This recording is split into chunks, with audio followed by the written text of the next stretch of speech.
All right, it is 7:06 p.m. and now calling this meeting to order. Ali, Present. Commissioner Daniel, Present. Commissioner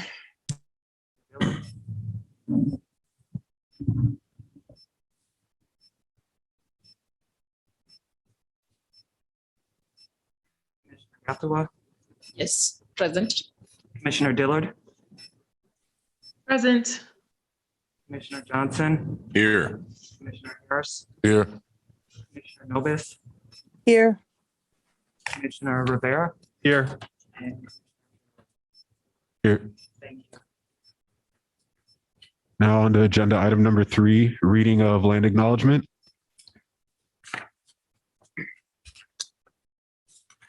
I can read that. We meet today in the community of Iowa City, which now occupies the homelands of Native American nations to whom we owe our commitment and dedication. The area of Iowa City was within the homelands of the Iowa, Meskwaki, and Sauk. And because history is complex and time goes far back beyond memory, we also acknowledge the ancient connections of many other indigenous peoples here. The history of broken treaties and forced removal that dispossessed indigenous peoples of their homelands was and is an act of colonization and genocide that we cannot erase. We implore the Iowa City community to commit to understanding and addressing these injustices as we work toward equity, restoration, and reparations.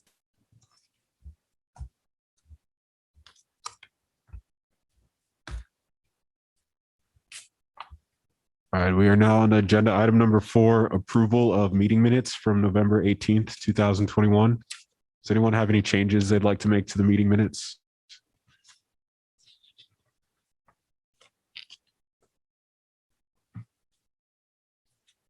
All right, with that, I'd like to make a motion to approve the meeting minutes for November 18th, 2021.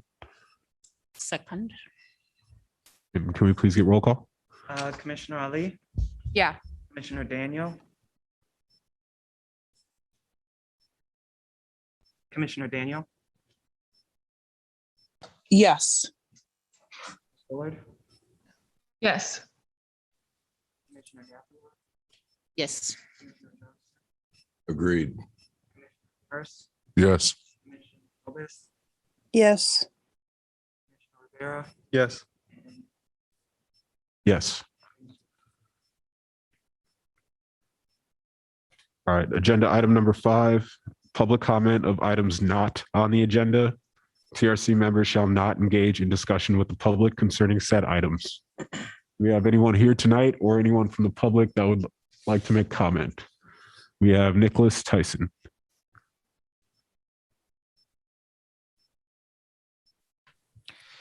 Good evening, commissioners. I'm sorry I couldn't be there in person, but family obligations kept me at home. So We turn that up. let me see if it's me. That sounds like it might be good.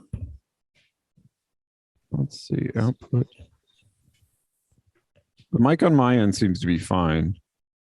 Okay. That's a little better. That's That works good. better. Thanks, Nick. Okay. Like I said, I wanted to be there in person, but family obligations kept me at home. And that's actually sort of relevant to what I wanted to say, which is I wanted to, since City Council has recently been extremely recalcitrant about providing hybrid meetings, I wanted to speak up and thank you all for thinking about that even before anyone prompted you to do so. I realize it was partially for your own personal benefit because of, the situation with COVID and wanting to keep safe yourselves. But I also appreciated the fact that you were thinking about keeping the people who come to speak before the commission safe as well. And I just really appreciate that. I was also going to say a few things about the work session, but I just noticed that it's on the agenda, so I'll save my remarks till then. Thank you.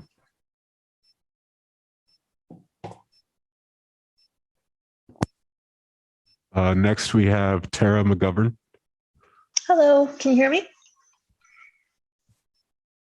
Hello? Yes. Can you, okay, hi.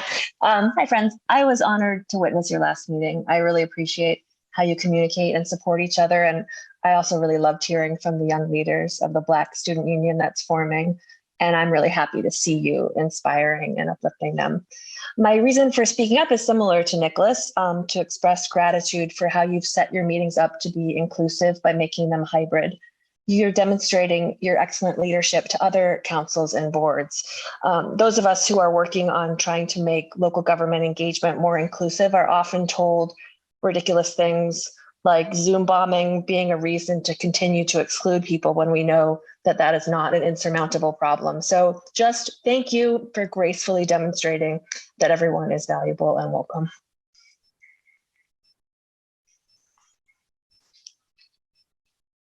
Thank you. And next we have Stephanie Hoffilt. I'm sorry if I said that incorrectly. That's okay. Everyone does. It's funny. I was just actually wanting to step in to also express my appreciation that you all are still doing these meetings like this. I have, as I think I expressed to Kivo in an email, I don't have the capacity really to get down there on Thursday nights because I have this wonderful little grandson named Carter. And while he does bring his own sort of chaos magic to the world, you don't want it at your meeting.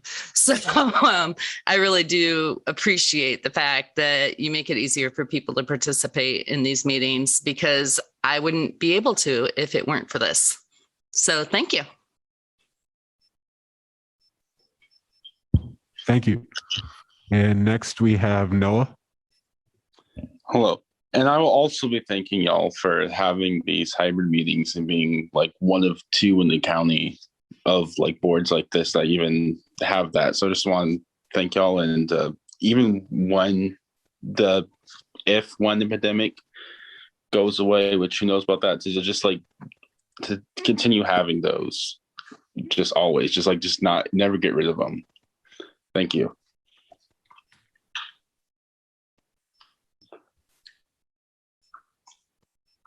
Thank you, everyone. Was there anyone in here tonight? All right, we have Annie Tucker. Hi, I also would like to thank you for the hybrid meetings. I was out of town and got to be present at the meeting on my phone, although I didn't know how to talk on it, right? But that was really powerful. And there were no other meetings that I could attend like that. So thank you. Very powerful. And I support the idea of just ongoingly have it available. People have various reasons why they can attend. And then I just wanted to remind you that Angie Jordan sent out an email about the possibility of doing more circles and some specific times. One is tomorrow afternoon and then two are on Sunday. So people who've done it and want to do it again can. It's up to 4 of you could be there at a time. So you're just very welcome. Yes, take care.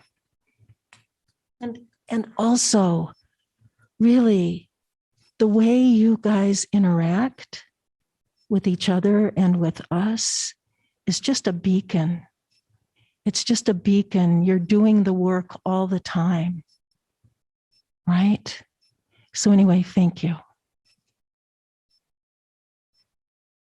I have a clarifying question for Stephanie that's somewhat related to the comments that were made. Stephanie, I know that Zoom has the option for live transcription. Do we have that enabled for this meeting? I don't. I can try sometimes. If you want them for live transcription, the city has a different provider that does that. Okay. When I've used it on Zoom, it tends to freeze up the Zoom. Gotcha.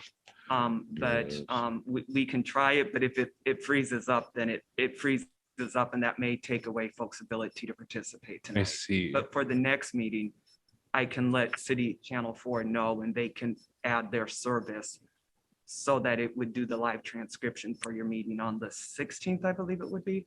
Mm-hmm. If everybody's okay with that. I would love that. Okay. Yeah. Yep, that closed caption. Yeah. Yeah, that will help a lot.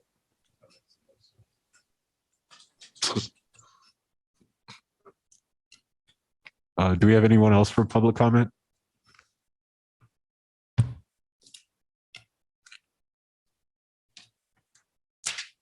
We are on to agenda item number 6, community comment on TRC's charges, including fact-finding and truth-telling. Just as a reminder, this agenda item is written in such a way that the community can also engage with the commission while we are discussing this item. Is there anyone from the community that would like to say anything before we begin?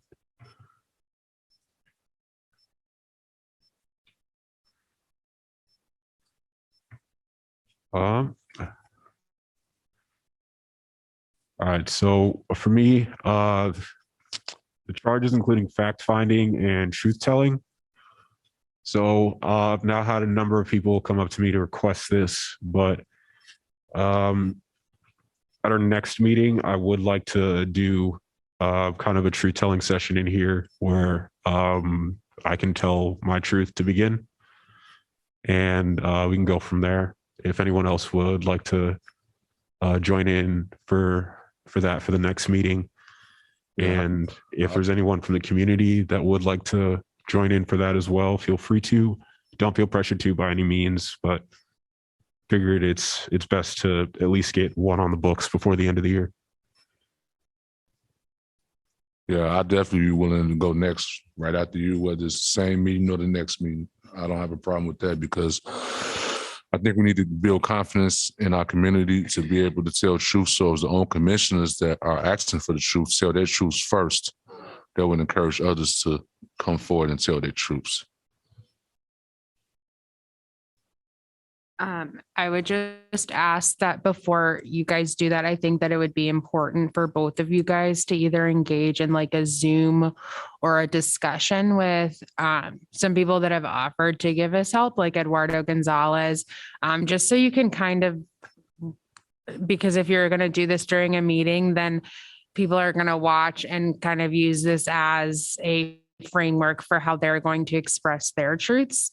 And even though I don't envision a lot of people speaking their truths in this room specifically, I think that it's important to get a good grasp on what that framework would look like from an expert in truth and reconciliation and how to give that testimony, just so it's not like, just so it's well thought out and you've got like a plan, because there is a lot that goes into these kind of truth-telling testimonies, and everyone's is a little different, but I think that it would be really important to figure out how you're going to do it and what your main goals are, because there's specific things, especially within this meeting, like we might want to figure out if it's logistic to speak to you after you've told your truth, if it's logistic to ask you questions, if it's logical to have someone here to formally make a complaint, if it's logistical to have someone here to actually like keep notes on everything that you're saying so that we can use it when we're making the reports. I just think that there needs to be a lot of very, very important thought process that goes into it. And directly working with people who are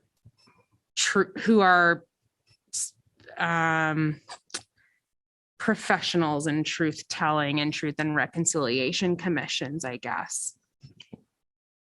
I'd like to thank both Commissioners Harris and Traore for expressing kind of an eagerness to participate in that. And I think that's important. I also agree with Commissioner Ali. I would like to kind of know how best to support the truths that we hear, and for this commission to know exactly like kind of how we respond to it so that we can just best honor the stories and the testimonies that we do hear. And I've never participated in sort of a professional or an expert truth-telling session as conducted by, previous truth commissions. And so yeah, I'd like to sort of learn from the people who have done these before. I don't necessarily mean to discourage, any urgency in hearing from your truths. And I think that it could be a both and, like we hear some of those truths and then we hear them again in a different process. So that can be an option for us. But I just wonder if you have heard from Eduardo, if they have availability during our any upcoming meetings to provide some education to us and information on any of those. So yeah, with Eduardo, we were just kind of waiting to hear what happened with the meeting with council, and I'm meeting with him tomorrow to discuss everything that happened with council this week. So, and then I can discuss coming. And I just want to clarify that I'm willing to tell my truth just as something to build confidence and to get others to come and tell the truth. I don't plan on telling my truth by coming in here and just freestyling the truth. I'm going to write it out, and it's going to be very powerful. And people won't understand. You might look at me as face value, but when I tell you my truth, you're going to be like, okay, and that will give people confidence to come. But I do agree with the part about that we need to have some type of professionals to, have it structured so the truths are told correctly. I agree with that. But as far as me, and I don't know about anybody else, but I'm ready to tell my truth. I don't need a professional for me to tell my truth at all. And it would be very powerful. And I plan to write it out. So not just come and say, hey, this happened to me. No, it'll be pretty detailed.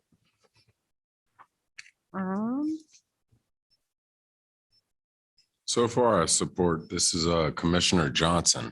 I support every single one of my commissioners. They are absolutely on point, and we will do the best of our ability to make sure that people feel comfortable, and at the same time, explain and let people understand where we're coming from as well. So I appreciate you guys. Thank you. So what I think would be the best next logical step would be if maybe, I don't know if tomorrow, I don't know if you've ever, Commissioner Harris, Zoomed with Eduardo. No, just not. outside of the commission meeting, but I think it would be really good for you guys to find a time to discuss that. And I can have him reach out to both of you individually via email, but I think that would be worth your while before you tell your truths and stuff during this session, which I think is going to be extremely powerful. But I just want to make sure that we do it the right way and we give people a framework kind of to base off of how their truth-telling sessions would be. Yeah, I'm definitely open to that because a lot of my truths are pretty raw and uncut. So definitely just send me a link and I would definitely link up with them.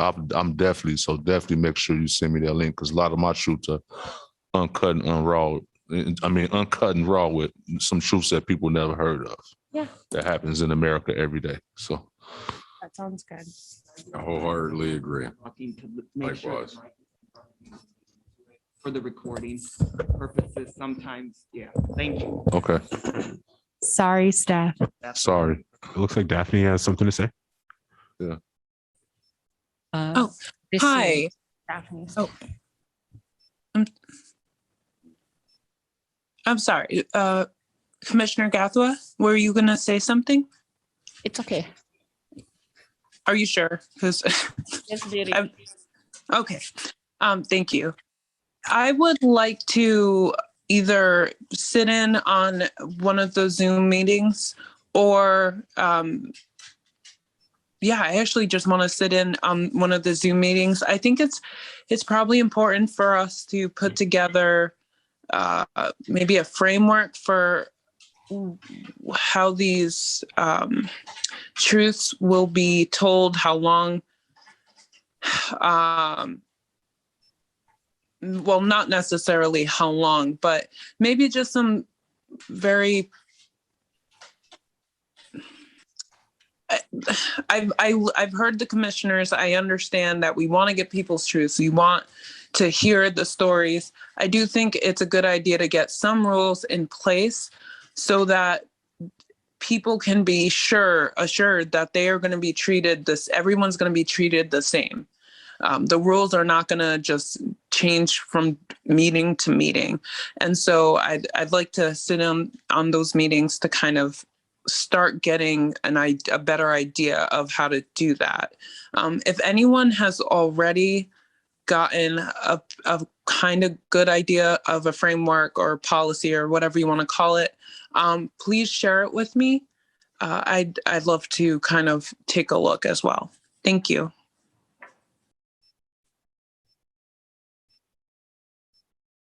This is Commissioner Wangui Gadua. I want to piggyback on what all my fellow commissioners you've said about some sort of methodology on how we are we hear, but how do we have a record of this? So we need, and then even the hearing, how do we hear? Because we also want to take care of ourselves and everybody else who is there, and at the same time, take care of the truth tellers. And what I'm hearing, it's already urgent, and I'm glad to hear there's a meeting with people who've already been doing this work, like Eduardo, because already the tier, I'm tying what we are talking about, because it's the number agenda item number 8 is tying in with this, because already the listening and the reconciliation, it's all not linear. Truth, fact-finding, and reconciliation, already some of it has been happening. And it's getting a life of its own out there.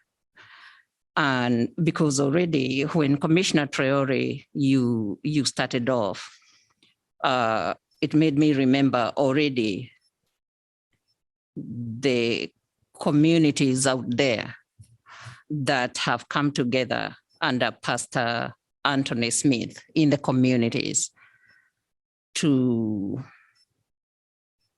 work on what's going on in the school district.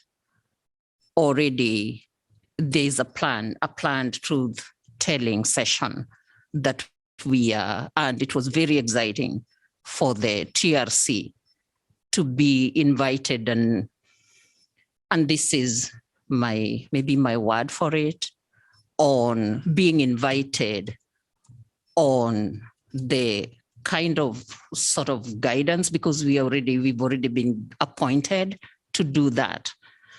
So what I'm saying in very many words, we need very quickly to be prepared. Mm-hmm. And none of us has ever done this.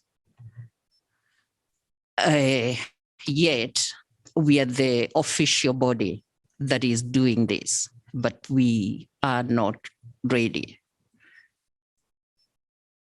And then also we also have some for item number 8. I don't know whether we are going ahead of what we had said about working with local partners, but again, the TRC charge is now getting a life of its own, and we don't want to sort of try and pull it back ourselves. We sort of want to move forward with it and kind of get ahead of it. That's me and what I'm feeling and what I'm seeing and what I'm experiencing, because already even from the community and the support and the energy, it's there, and people reaching out and wanting to see what do we do, and asking commissioners. And I'm sure all of you have your own pieces of what's coming at you. And even other people in the community who have been working with us, other people going to them. So there's a snowballing effect of the work. I will yield. Well said. Can I add, I just want to yes and onto Commissioner Gathua's comments, which is that I think that it's going to be important for us to get like this framework and a template, but for also for us to keep in mind that some flexibility to sort of however we want to enact these truth-telling sessions is going to be important, especially because we are working with, community partners that are amazing and are doing the work. And I think that we should be able to provide a template and allow them to, as we plan truth-telling sessions with them, provide feedback on how best, we carry out one of these sessions that works best for the people that they serve. Along with that, I'd like to invite the public at any time to provide some thoughts to our commission at any point. If you have, thoughts in mind of how best for us to sort of carry out the sensitive nature of this work, keeping in mind the people that in this community who might be nervous in sharing their truth, what this commission should be keeping in mind as we're seeking out these truths, documenting them, responding to them. So just please feel free to provide your thoughts to this commission, collaborate with us. We really are desperately desiring community participation throughout this process.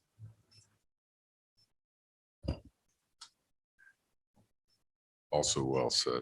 Do we have anything else on this agenda item for now? Yeah, I just want to add to what Commissioner Rivera had said as we keep asking the community to keep working with us and giving us our support. I want to appreciate that, and I do not take it for granted from the community as we support, because it's not easy work and it's not going to get any easier. I won't lie. But personally, and also as a commissioner, and I can also talk for my fellow commissioners, we really, really appreciate all that support and everybody really stepping out of their comfort zone and really continuing to support the TRC and working with the TRC as we forge ahead, because this is historical. As far as I've been in Iowa City for the next year will be my 20th year. And if somebody is aware of something like this, I would want to know. But for me, this is historical and what I'm hearing. Thank you again. That's what I'm saying in very many words and rambling. Thank you for the support we have had so far. Thank you. No such thing as rambling when you're being honest. Yep.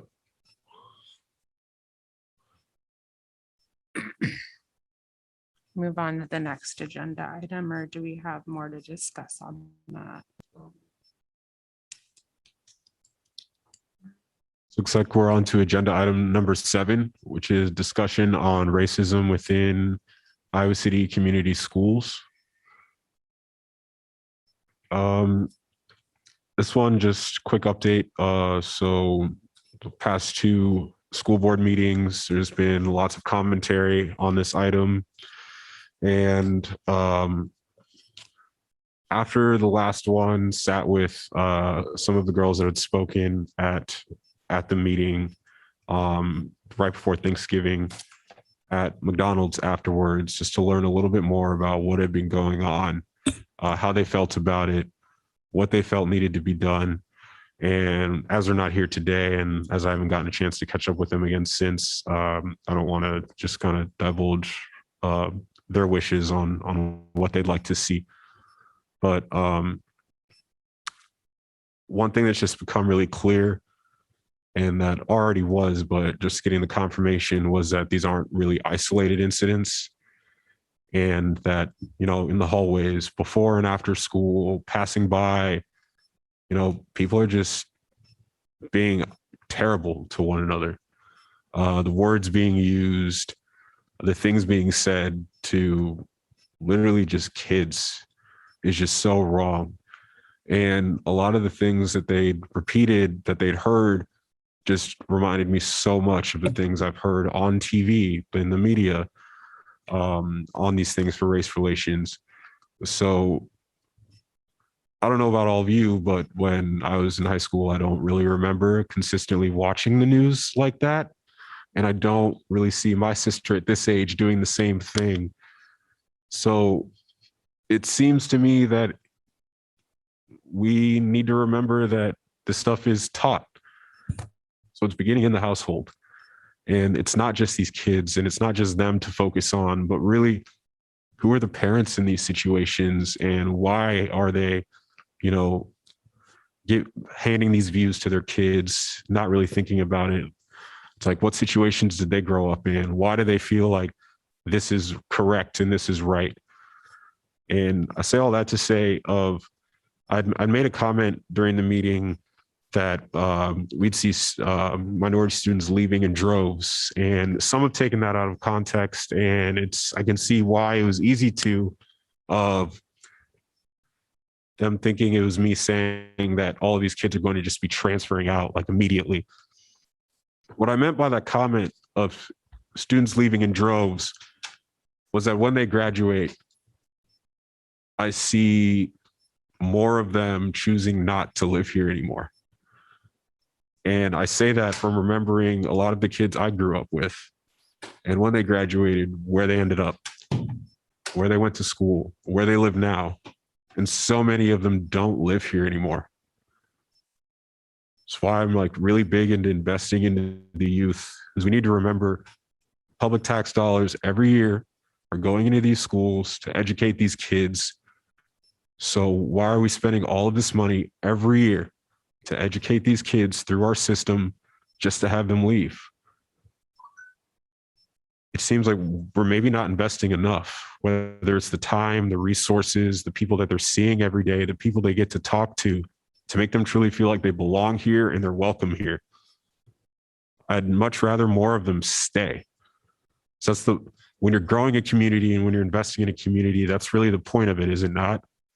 Otherwise, you're investing all this money to get a family here, for them to have kids here.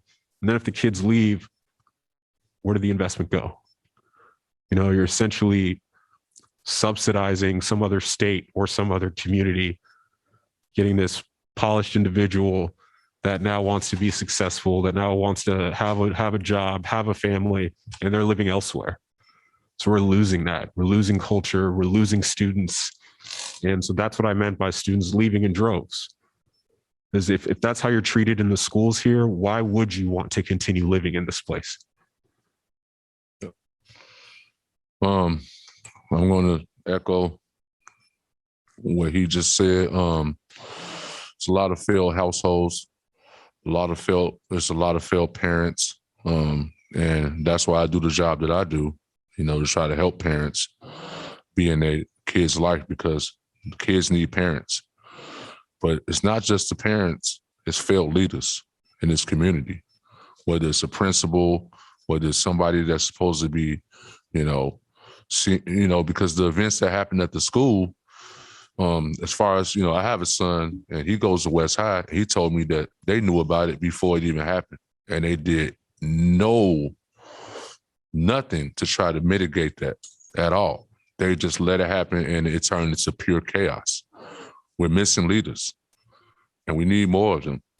We need more people to go tell these children, hey, I did this, I did that, because we don't have, people that's older. They remember, having the grandparents and the parents that would always tell you, hey, and you would listen to them. But nowadays, there's no leaders out here, because some people go and tell kids like, hey, you need to do the right thing, you need to go to school, you need to graduate, but they do things that are contradictory of what they're telling the children. Need more leaders out here. I appreciate both of my fellow commissioners and especially you for explaining how you felt about what you were saying. I definitely believe that we need to make a safe space for everybody to feel very comfortable to speak their truths. And at the same time, make sure that the comfort, not just the comfortability level, but that you're doing the right thing. Keeping things to yourself is not the way to go about things at all. And to make sure that we are pushing forward exactly how you feel is the only way to get things done. And I really appreciate the fact that you are setting the record straight with how you feel on that. Definitely. Both of you guys. Thank you.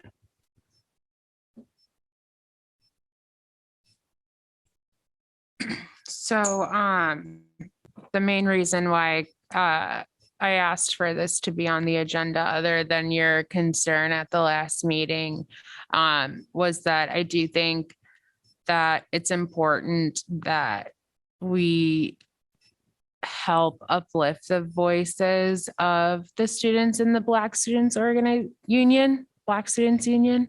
I'm trying to figure out the best way for us to do that. And I've connected them with a couple of people in the graduate programs to kind of help them get their message and like organization kind of started. And so hopefully they'll be able to present to us some of their goals. But I knew that this would be something that most of, if not all of us, would be really passionate about, is finding a way to continue to uplift those voices and making sure that the Black Students Union doesn't just end at this year's Black Students Union, that we help continue to keep these youth active and involved, because it's crazy that there's, 16-year-olds that want to go to school board meetings and fight for the rights. That's incredible. And I think that we should do everything that we can to keep uplifting them and supporting them in any way. So that was kind of my main reasoning for wanting to get this back on the agenda. I didn't think that any of you guys would obviously have that issue. If in the future they wanted to present to us when they've gotten their kind of organization a little bit more set up amongst the schools. But yeah, I'm just kind of echo what you guys all said. I'm really proud of them, and they're some kick-ass kids. I see a hand up.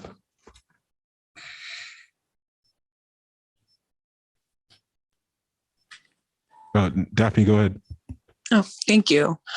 I went to school in the Northeast, and in high school, there were 3 incidents of what was just utterly racist behavior. 3 incidents like that I experienced. One was in the middle of the school day. And I remember just how I couldn't focus really. The rest of the day, that whole incident just feels like such a blur. And that's probably because of how much it impacted me emotionally. Something that I don't think is acknowledged is that these kids are not able to focus on class when they just got called the N-word,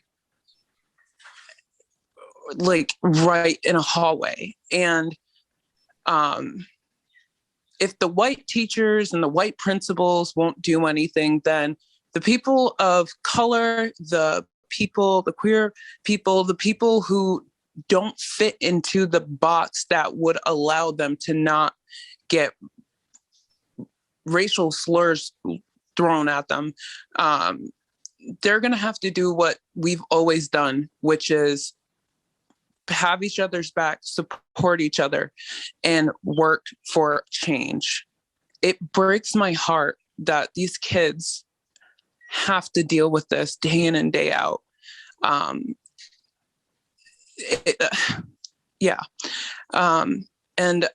I don't know if I'll ever have children. I would love to, but I would not have children in Iowa City and send them to Iowa City schools, because to me, this is not right.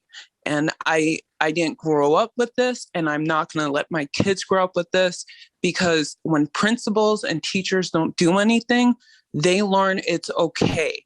They learn they just have to suck it up, and they don't, because it's wrong. I yield. Okay.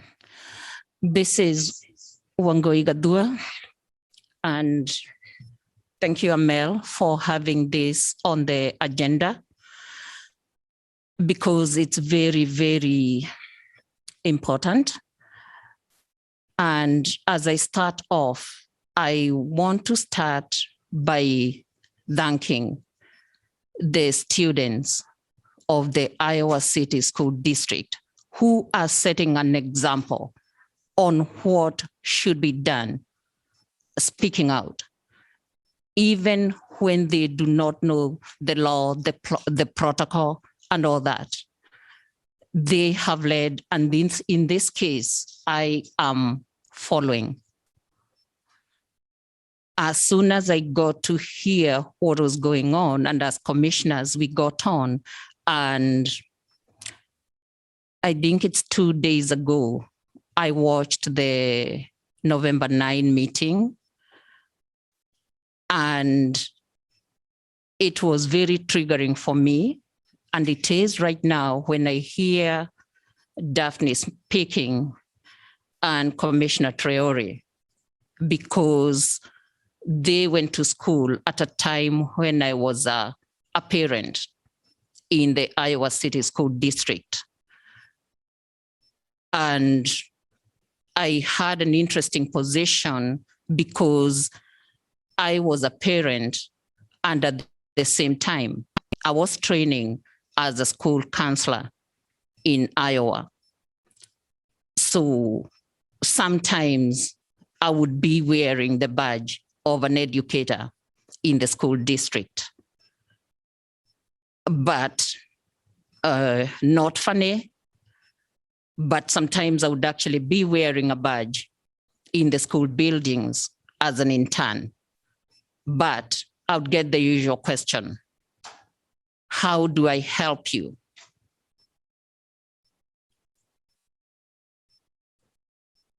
So as I noticed it has happened again, what I went through as a parent, and with some of my commissioners now being grown and being in the community, this is happening again. Watching that video and watching those children, as I clapped, I was also crying. And why I was crying is because I remembered, as also a human rights commissioner, around 2008, we had a meeting with the superintendent's office, the deputy superintendent then, this is on record.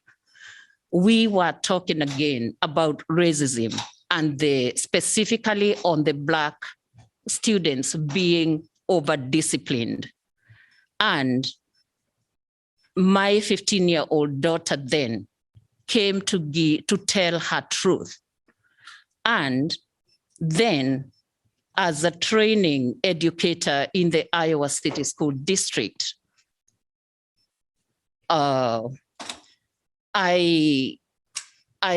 made me, as I was watching the school board meeting, and the children saying they had to leave school, they shouldn't have to do that, because their bodies and their laws in our state and and policies and rules that should take care of them and make sure that our students and our children have a positive holding.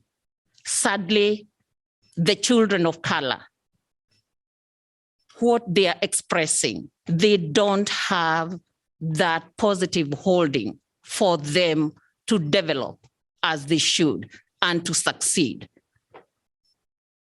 And as I listened, I went back to that time when my daughter had to tell her story. And by the end of the meeting, the deputy superintendent left with tears in his eyes. And I've said that statement again, and it's something that can be checked on our records.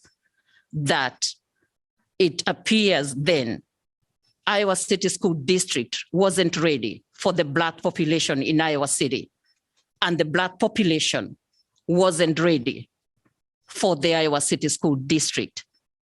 Iowa City, I ask, are we ready now? But we are asking ourselves, for me and where I am standing, we are ready. And I say this because when we were vetting some members of the current school board,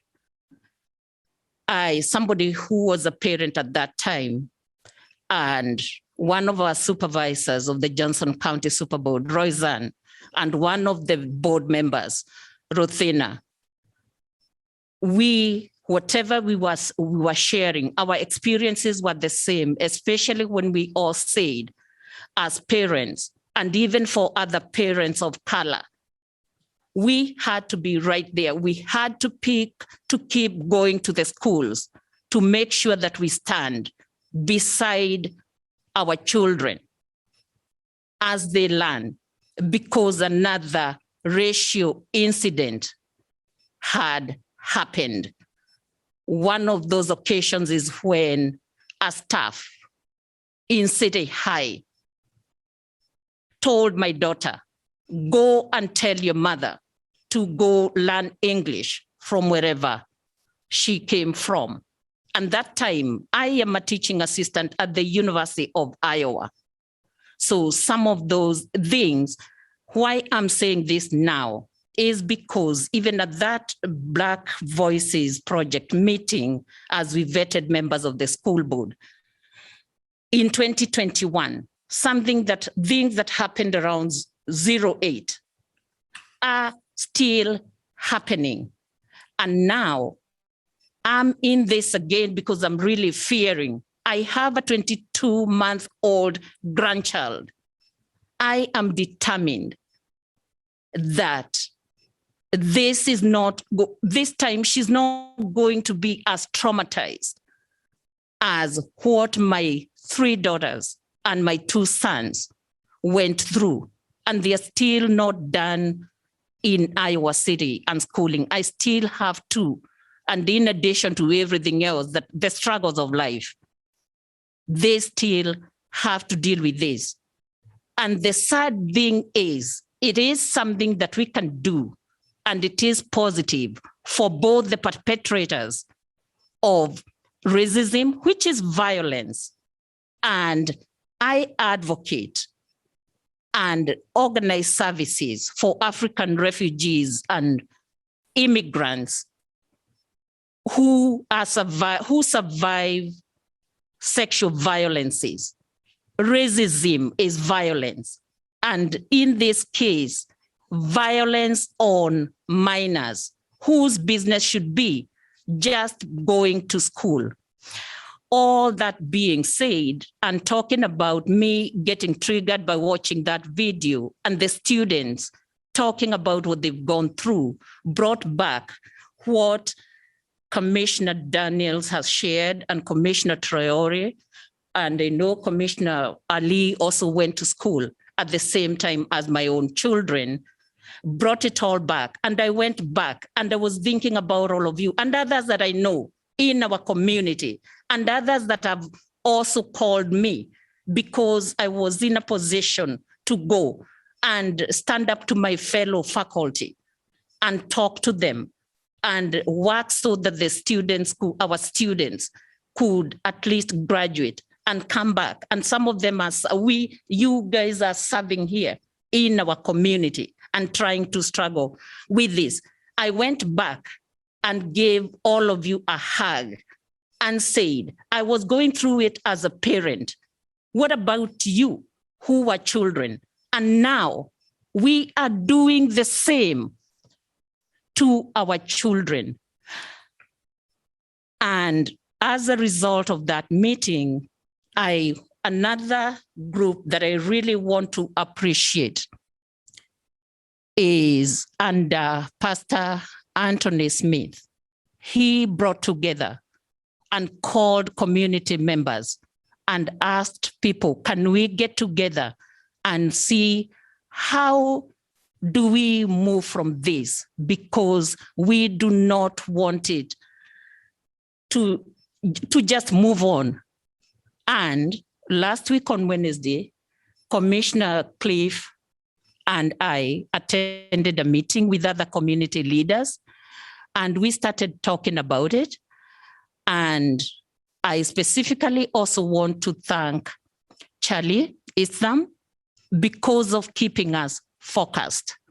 You may, and even the rest of you, and I'm talking also the community members who are here, and because this is also on record, thank you very much, because even if for the 2 meetings, we were 12, we know we had your support and other people's support as we met.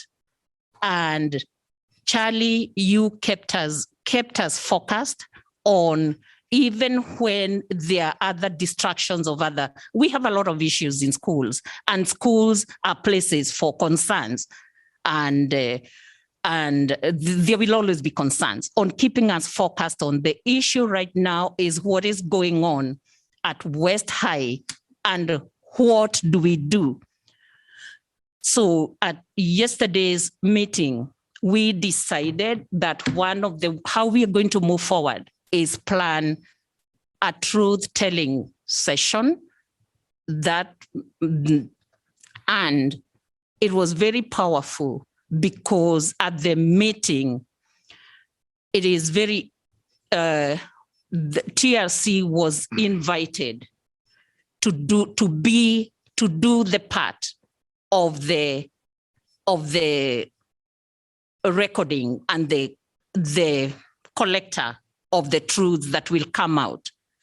We are yet to, so next Wednesday we'll meet at 3, and I invite the community, and if you can tell other people who are of the same mind and who want us to move forward and resolve positively for the students of color in our school district, please ask them. We also charged ourselves and committed to the people that we are going to invite.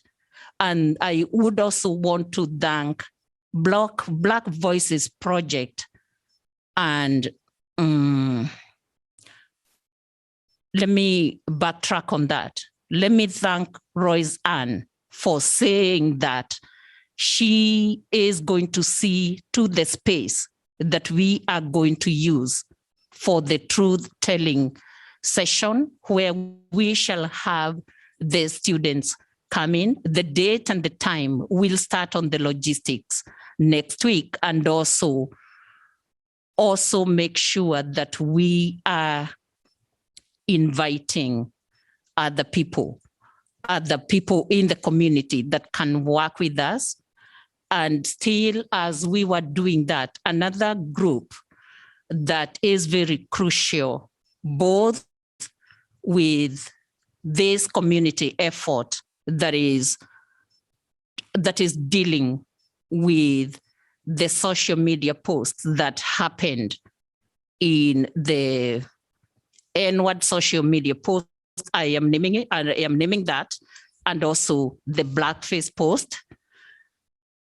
As we are dealing with that, we also agreed that Royce Ann is also going to talk to the Iowa City president of NWCP, our local chapter, because we want to have on board as many people who are going to work with resolving this.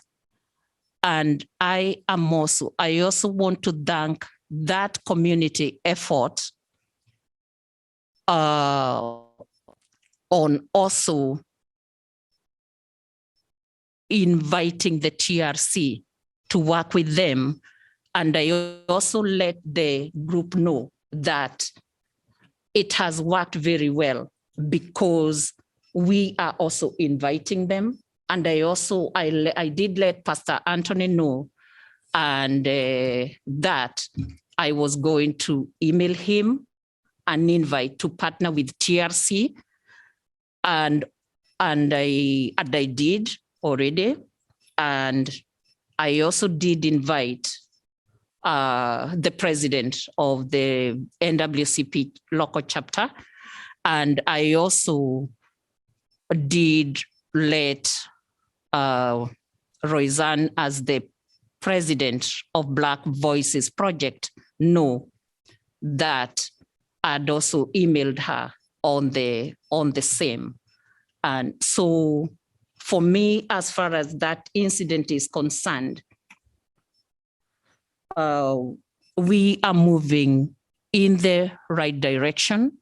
And again, I will say it again, thank you, members of the Iowa City community who are moving forward positively, because the energy is there. The energy is even in the staff lounges, because even faculty are in support of this. And even if some of them don't, they are not in some of those meetings because they are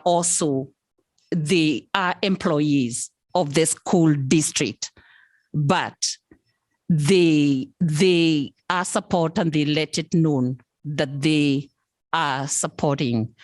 I will yield, and I've tried to report as much as I could remember, and I'm glad Commissioner Cliff Johnson was also at those meetings, and he is, and I know there are also members of the public who are there, but they, or as I report on what the community effort is doing, and as it's heavy work, but I am very positive as we move forward, because as we said, we can't lie to ourselves and say that it's not heavy work. It is not, that is going to be easy. No, it is not. But that it's not threatening. It is. But we will go ahead anyway. Thank you. Were the two females that were present from BSU at the meeting yesterday? The students? Yeah. Were they present at the meeting yesterday? Not the community effort meeting. So this is going to be my thing, and I want this conversation so that we can move on to the next thing. I would like to center any truth telling to the students. I'm sorry. I thank you, BVP. Thank you, Roysan, whatever. I want to talk to the students. I don't care what they have planned. I want to directly communicate to the students, because as far as I know, Nisreen, she's never spoken to Roysan in her life. She's never been reached out to. She's the leader of the students that are running this organization. So I think that it's really important that we center them before inviting them to come tell their truths at some event that they have no idea who's even leading it. And you guys had this discussion without centering the leaders of the Black Students Union, whose truths that they came and told here. So that's just going to be my first thing that I have to say about that. If you guys want me to connect you guys with those two females so that you guys can discuss a truth-telling session with them, I think that would be great. I don't think that we should reach out to other entities and have those discussions about when they can tell their truths and not involve the students themselves in that conversation. Because I could tell you right now, everything that you're telling me about like the truth-telling session and blah, blah, blah, if I texted them right now, they would have no idea that next Wednesday, you guys and BVP and Roysan Porter is planning a truth-telling session so that she can finally get something done about these things that are happening in the Iowa City Community School District. Sorry, I'm a little frustrated about that, but I'm just We just got to center the kids, and that's all I'm going to say about that. I would really like to move on to the next agenda item. I've been waiting Before you move on to the next agenda item, Hey, let me say something real quick. please let me go first. Okay, go ahead. Before we move on to the next agenda item, I sat down with the students myself, and we had a nice long talk that I feel like was very productive. Right. Before I ever even went to the next meeting afterwards, and in that, I think we are definitely on the right path, and we definitely know where we need to be on getting together. I don't think of names. I don't want to think of names at all, because every time I've noticed when we go towards names, it becomes about them. And that is, to me, the most unproductive thing on the face of the earth, especially when this is 3 times bigger than us. And I appreciate those students who've stepped forward. I'm not going to put their names out there at all. They know exactly who they are, and I support them wholeheartedly. And our conversation, I really felt like, was very productive. And I let them know that we are definitely going to be moving forward, and we have their back, and we're going to make sure we look out for them. And then going and watching, I went back and did some research and watched a few of the videos that just took place the past few student board meetings and everything. And I was very inspired by the fact that not just as you as well, our commissioners who stepped up to the plate and really start to put their truths out there. I thought that was about the most beautiful moments ever, because that's exactly what we've been going for. That's exactly what we've been trying to do. And then between that with the students, unity is one of the most important things that we can possibly have right now. We all need to work together towards a common goal. And I definitely don't agree with everybody. I'm not going to lie. In no way, shape, or form. I don't even understand some people's mindsets and how they think. But at the same time, even if they're wishy-washy, I'm not. I'm going to stay steady on the exact same path. And the path is for progress for our students. And then after that, start branching off in multiple other directions. As of right now, I appreciate everything that has been put forth, because it has only been extremely helpful in every direction, period. I feel like every single time we're stepping forth and we're telling people exactly what the issue is, I feel like that's the best path that we can be on. Going astray to anything else at this point, we need to focus on the racism that's making kids feel uncomfortable so that they can't function comfortably in school. That is unacceptable. Racism in our schools is unacceptable. There is absolutely no way on the face of the earth that we should tolerate this at all. There needs to be discipline involved. There needs to be reassessing situations, and we need to listen to the students in a fashion that we can actually implement change. So we with all that being said, we definitely we have talked, and I think we all need to get on board to understand exactly what we've been doing, and make sure that we continue to make sure people's voices are heard, and at the same time unite people together, but at the same time keep your eyes open for who's really actually saying what they really mean and meaning what they really say. Mm-hmm. So that's where I lie with things as of right now. So yeah, I want to move on from this one too, but I got something quick to say too. I kind of agree with what Emil said and what Cliff said. But I want to hear from the children. I want to hear from the kids. And this is my own personal feelings with the next thing I'm going to say.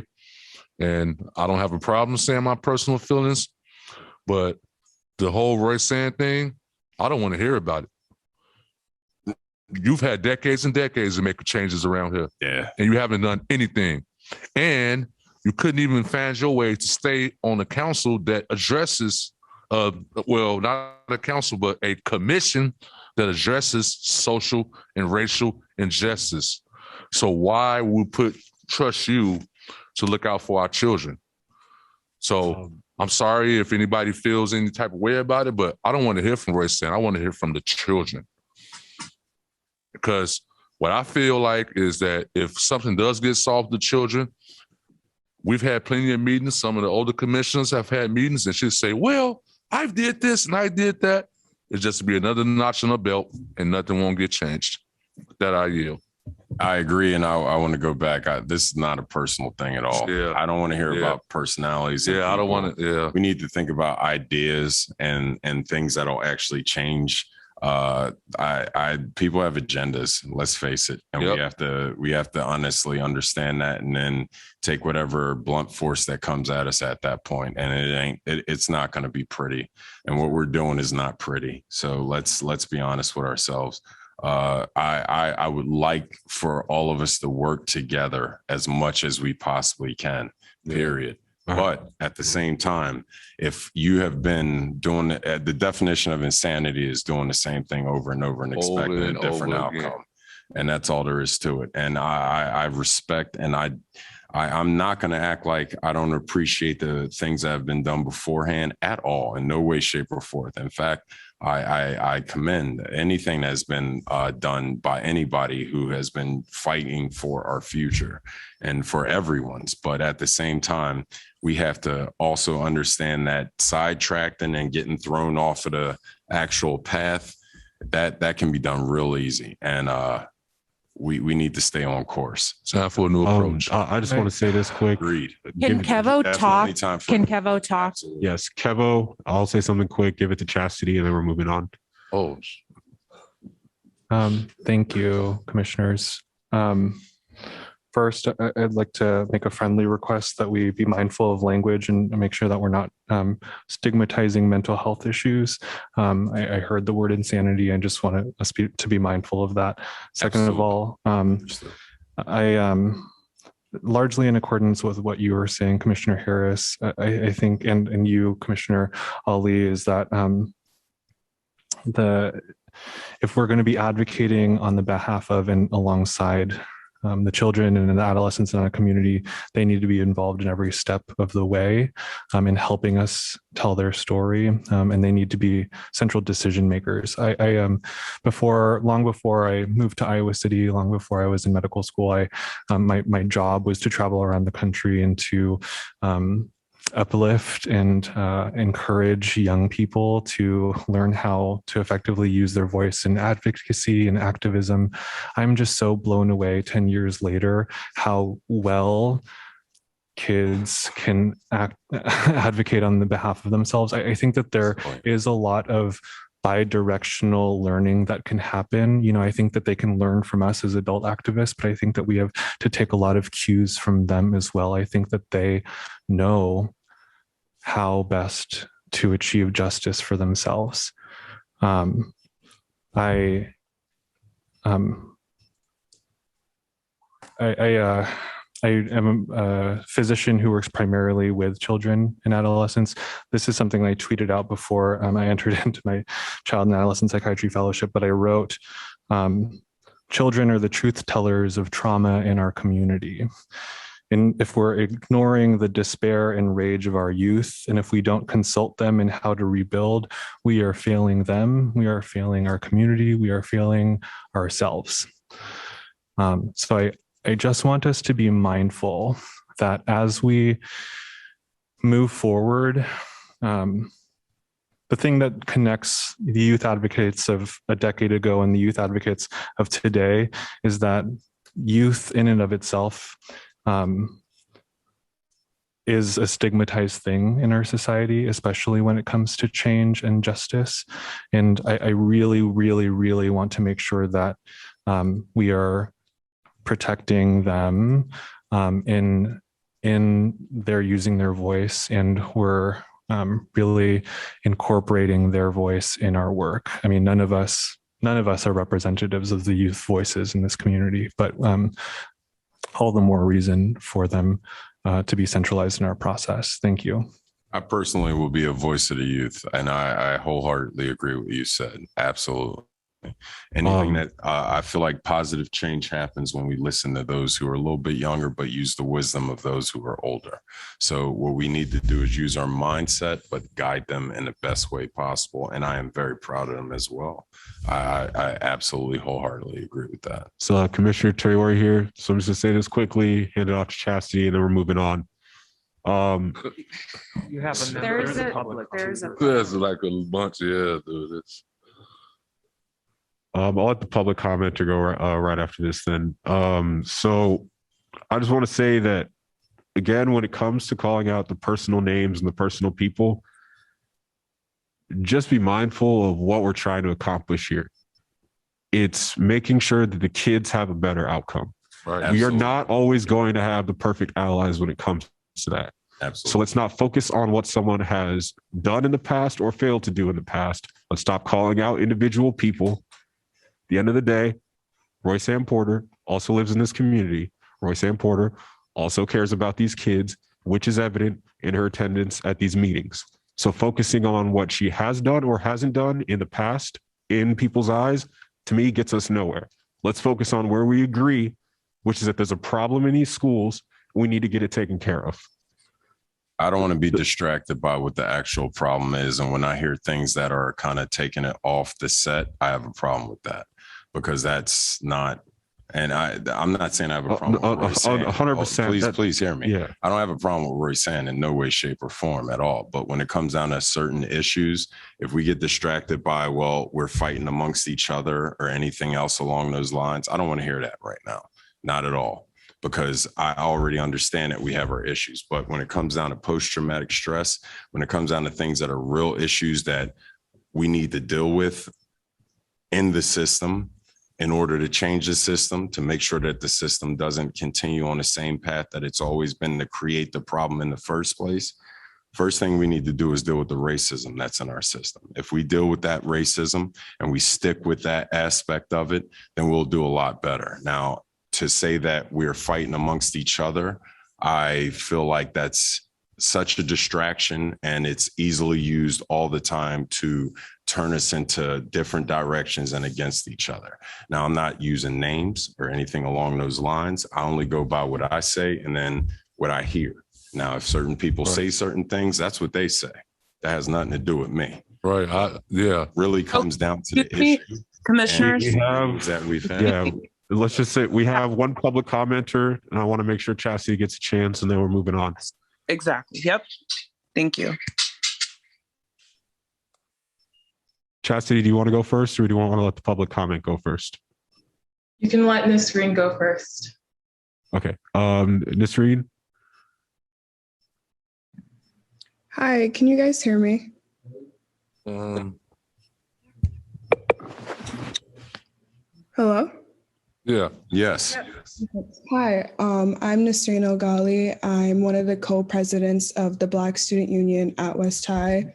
And I've been one of the leaders of the whole movement. And I just wanted to come on here and say that none of us were informed about a truth-telling meeting next Tuesday. Not trying to call anybody out, but Roy San has not spoken to me in almost 2 or 3 weeks.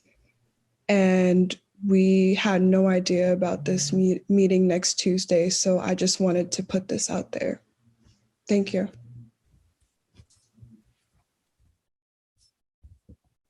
Is it okay if I respond?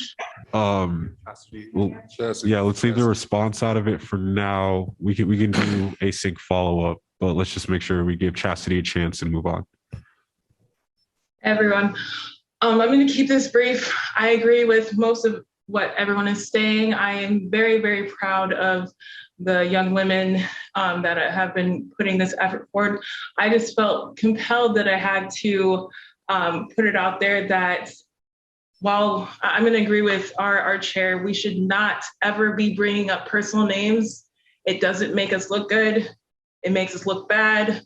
We're better than that. I'm a little disappointed right now. I think that it's unfair to say that a person or a group of people haven't done anything when there's clear evidence that there has been good work in the community that has led to this commission. So I would hope in the future we can move forward as we have been talking about and not dwell on the past. And with that, I will yield. I would like to go back in and say Thank you. also, it's definitely, it should not be about people. It should be about the situation and what we're dealing with wholeheartedly. That I honestly believe we need to take away the names, period. And take away the names. Thank you. And put the actual issues forward and no more tit for tat. And the last thing I'm gonna say is what the student just said is all we need to know. That's right. Simple and straight. Thank you. And with that, we're now on to agenda item number 8, which is discussion on the TRC local partners. Do we have anyone from the community that would like to comment on this item before the commission continues conversation?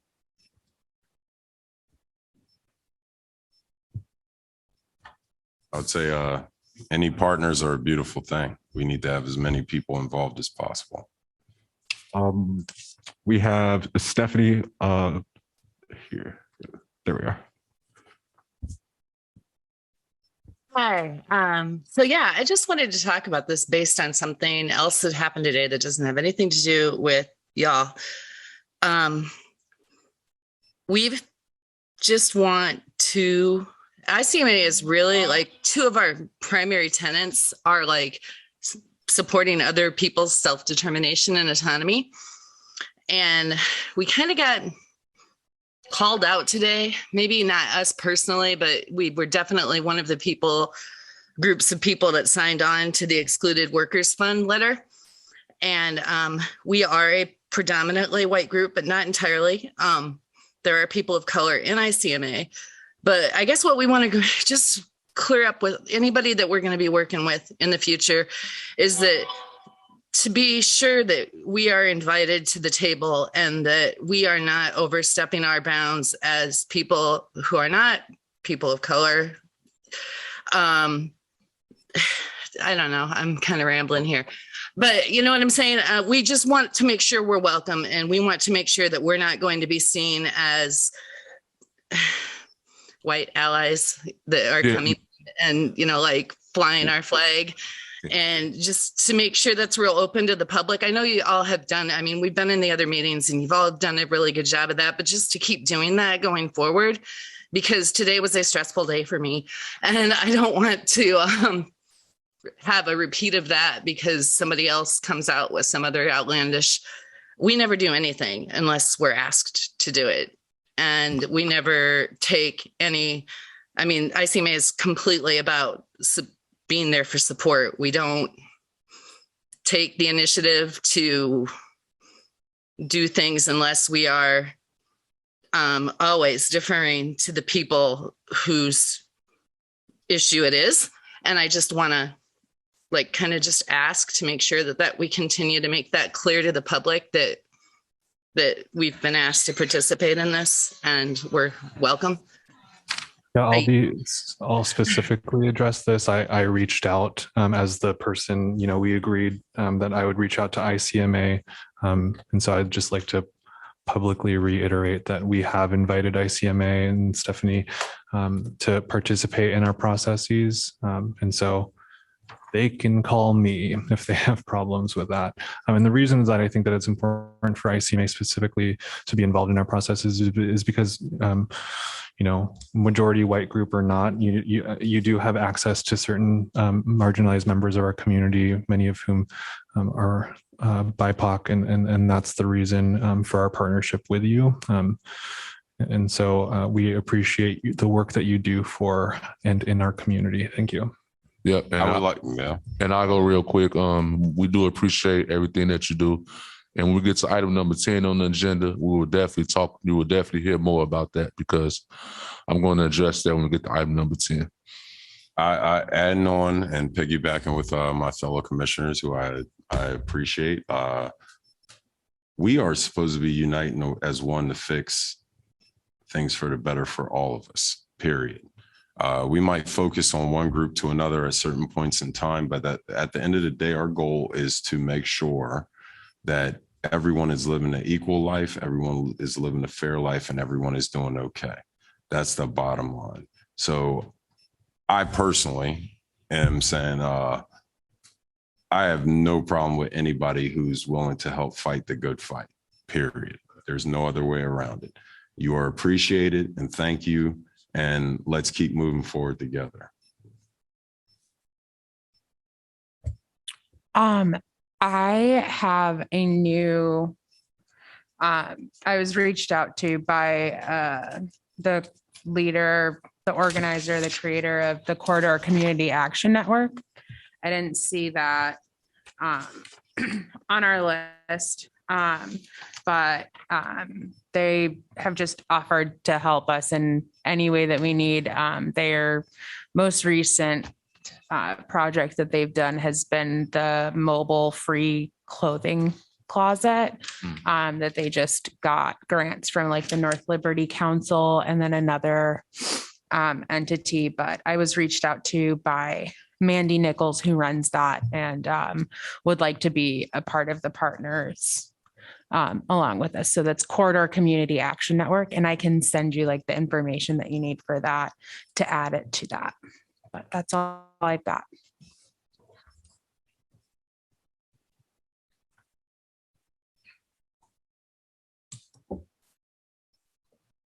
This is Chastity. I just wanted to report that my organization, Neighborhood Centers of Johnson County and NDC, Iowa, have agreed to help in whatever capacity.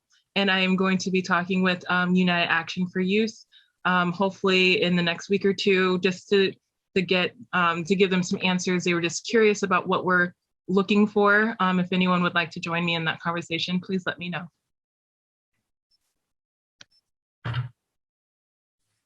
I'd like to join you for the United Action for Youth conversation. Okay, great.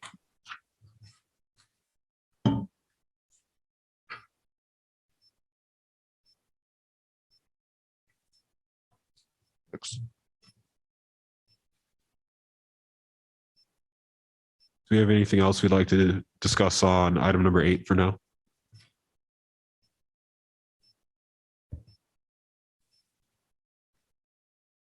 With that, we're on to agenda item number 9, which is discussion and follow-up from City Council work session of November 30th, 2021 on the TRC. And here we first have public comment, and we have Nicholas Tyson. Yes, thank you for allowing me to speak again. Like I said, I sort of held this from before.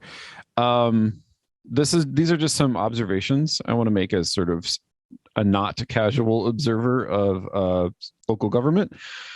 So I was there at the work session. I was not doing my usual beat reporting thing because I wanted to be there in person, and it's very hard to sort of like, live tweet things when you're there. I was pleased to see that council seems to be is willing to not keep tripping over themselves. They seem to have finally gotten out of the way a little bit. And I was pleased to see that they seem to be on board with the extension that you have all proposed. I was a little dismayed to see that a lot of the concerns and issues that they brought up would have been alleviated if they had literally ever watched, listened to, or read the minutes from one of these meetings. And I may have said certain colorful things to that effect during the formal meeting afterwards. But overall, I don't know. It felt positive-ish. But I don't know, because council has historically done a lot to impede the work of this commission kind of out of the blue. And so, for example, with the previous, not the vote for the facilitator for Kearns and West, but the vote for the budget, when they voted for the budget allocation, I had assumed that, like, okay, well, then the next part is essentially a fait accompli. But that's when shenanigans happened. So even though they committed to supporting your extension, and it seems like not just a year extension, but an indefinite extension, which if it's an indefinite extension, why not just make the commission permanent? But that's just me. However, that still leaves the opportunity for shenanigans. And so, like I said, I'm cautiously hopeful. I do hope that they actually appoint a direct liaison to this commission, as I believe it was Councillor Weiner who suggested this. And yeah, no, as someone who's deeply cynical about local government and its ability to do anything ever, I wouldn't say optimistic. I'm never optimistic, but I would say I'm less pessimistic. And I would just like to, I don't know, thank this commission for continuing to do the work that they claim to want you to do, but never seem to ever bother paying attention to you doing it. And that's all I have to say. Thank you. Thank you. Thank you. What I want to say on this is, I'm speaking for myself here, but we do have a member of the city council here, so I'm sure she will report to the rest of them on this. Regardless, I will be calling all of you in the next week just to make sure you hear all of this. When it comes to indefinite extension, I need a date, or a month and a year. And I say that because I'm not really in the business of having things just be indefinite, because that leaves room to say at any point, all right, we're just done here. And with what has occurred over the last year, but it's about 2 weeks now since a year when this commission first began, and everything has been done by us. Is that correct? Anyways, as we move forward, these definite timelines are pretty much a requirement at this point if I'm going to keep using my time to participate in this. Because if it wasn't for members of this commission steering me otherwise, I would have been gone at the end of September when you did not approve that facilitator or that third budget attempt. I'm not in the business of coming back over and over and over and over again and essentially feeling like I'm begging for something to be done when it's clear that it needs to be done. It has been, 16 months now since $1 million was first set aside by the city, none of which has been spent. And everyone keeps saying TRC dysfunctional, TRC dysfunctional, no plans, no action. 16 months, $1 million not spent by a city council that set aside $1 million. So who can really say that it's us and not the other way around? Next thing I want to add is that when it comes to the facilitator thing, we need a concrete agreement on how that's going to go down and who we're hiring. Is it going to be an actual search process, or is city council staying out of it and letting us actually choose our own? That is very important, because as once again, the proclamation states, we need to have a facilitator for this commission to actually operate. So just know you can't even end this thing until a facilitator is chosen. Next, we need more staff. Saying this once again. Spoke to you about it the first meeting I saw you at, spoken to Jeff Ruin about this as well, spoken to city council about this, and we're still dragging our feet on this. I do not like having Stephanie do all of this by herself. We need more staff when it comes to all these community groups we are going to be working with, setting up meetings, making sure emails aren't missed.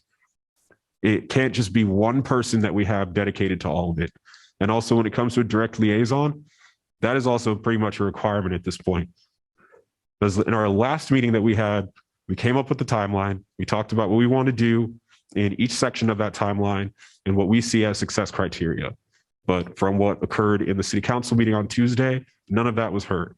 That direct liaison is required at this point, because if we can't even say for 3 straight meetings that we want a work session for a work session not to be had, and then on Tuesday in the city council meeting for it to be said that a work session would probably be the best way to go forward, the lack of communication here just really needs to be rectified. Otherwise, all of our time is being wasted, the community's time is being wasted, and $1 million is sitting there doing nothing. Why is that? I yield. Once again, I think we're going with names, or I'm not going with names, but I'm going to say I do believe that we've had quite a few people who have sort of kind of volunteered to do it pro bono that are local. If they're local and they want to join in, let's do it. I think that's a great idea, but I also think we need to have someone who's on the outside as well. I feel like personally having someone as a guide that's on the outside looking in is an easy way to kind of guide us into the right direction, especially someone who's been international and national. And then at the same time, if anybody's trying to help out locally, I feel like we should definitely invite that in. That seems like that makes a lot of sense for us when it comes down to our facilitator. We've had a lot of people who said they wanted to join in. I think that's a great idea. And if they, they no stipends or anything like that, want to do it pro bono, I think that's also a great idea. There's no reason why not. So that's my own personal opinion on it.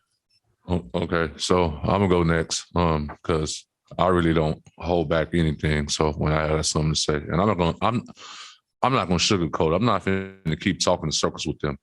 I'm not gonna keep going around. So I was at that meeting, and this is what I observed when I was there. I made sure that I took notes about what I observed when I was there. Every council member on that council, except for one person, supported us to extend, find the facilitator. It was only one person.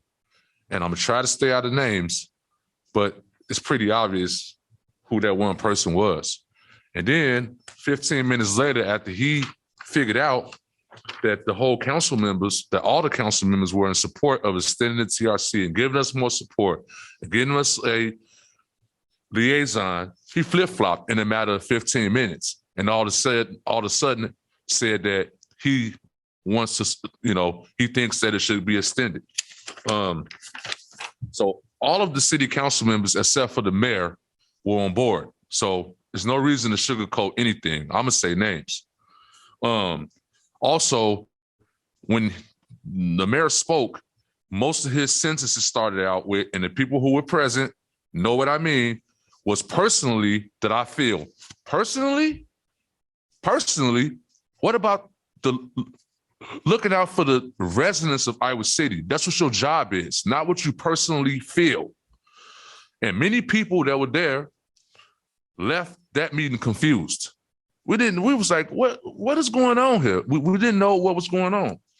And then he said that he don't recall ever talking to the Iowa City Council about the status of the TRC. That's got to be the worst lie I ever heard, because I'm pretty sure you've talked to him. He said that he wants to end the divide between the council and the TRC. That's not true either, because council members, I talk to them a lot. I see them. We talk about different things. We just don't talk to you. It's not a divide between the TRC and the council. It's a divide between the TRC and you. You have been a roadblock in stopping us from doing things. And before I get done, I'm going to read a quote from one of the council members. And the council member, Mims, she said that the council has put the TRC in a bad spot. That was a direct quote from her. And then I'm in with this before I just go, just explode. Then they claim that they've put these charges that we're supposed to do these things and they're waiting on us to get these things accomplished and things like that. Well, we're waiting on you to give us the resources so we can give you the recommendations that we found from our truth-telling and reconciliation. You're not waiting on us. We're waiting on you. And with that, I'm going to yield. I would like to say that Miss Mims is a champion, and I appreciate her Definitely. words. She Just want to make sure we get she Daphne did a such a chance. fantastic job at kind of conveying what we felt on so many different levels in so many different ways.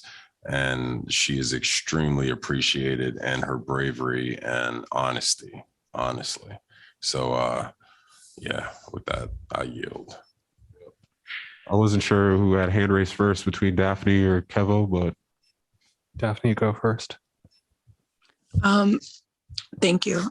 So if you take a look around, like imagine if we were all there and you take a look around and look at who's the people that make up the commission, and you look at any other commission in Iowa City, They look different. Hmm. Black people in America, the list is so long right now of all the people in America who have to be treated like second-class citizens. So I'm just gonna say, certain people in America have to get almost used to being treated as second-class citizens in different areas of life, like whether it's for mortgages, whether it's when dealing with the police, whether it's when seeking help from the juvenile justice system, whether it's the way you look during a pandemic that started in a country you may not have ever been to. There's a lot that we have to put up with. I never thought when I joined the commission that our commission would be treated essentially like a second-rate, second-class commission. We have to beg for everything. It is like it's almost as if we are dealing with the Jim Crow City Council and we got to beg for every little thing because separate but equal. I can't understand why this commission is created to talk about truth, to help heal wounds. And city council, and I don't like to talk about politics, but I've come to recognize that the mayor in particular, why create this commission if you are essentially furthering the very thing that is the antithesis of what we're doing? Why are you treating the commission that doesn't look like all the rest differently? Why do we have to beg to be heard? Why, I feel like I'm ending every comment with it's not right. And that is exactly why we're here, because things are not right. And we just want help to make things right. And to call the TRC dysfunctional, I think is embracing ignorance.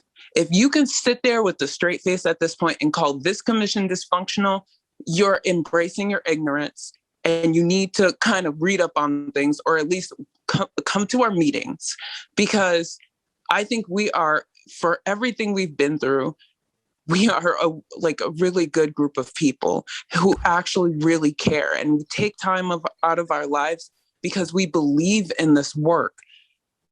I just wish the city council believed in us and believed in the work too. And with that, I yield. I would love personally to see where we've been dysfunctional if we go and review any of our videos. And the answer to your question about why this one person is against us is because he doesn't have the people in the spots that he want him in. And that's the truth. We have Kevo next. Yep. I just want to say that I really like you guys. And then I have just so much respect for you, even when, we might disagree on some things. The reason that I want to reiterate my respect for you is because you are the leaders, the Black and POC leaders in this community that this community needs, right? What City Council has said about us is just madly, just so disrespectful to us, right? They selected us to be parts of this commission, only to not trust any of the decisions that we make. Who thinks about truth and reconciliation more than the 9 people who comprise this commission? And yet they think they know better about facilitation and what we need to move forward with our work.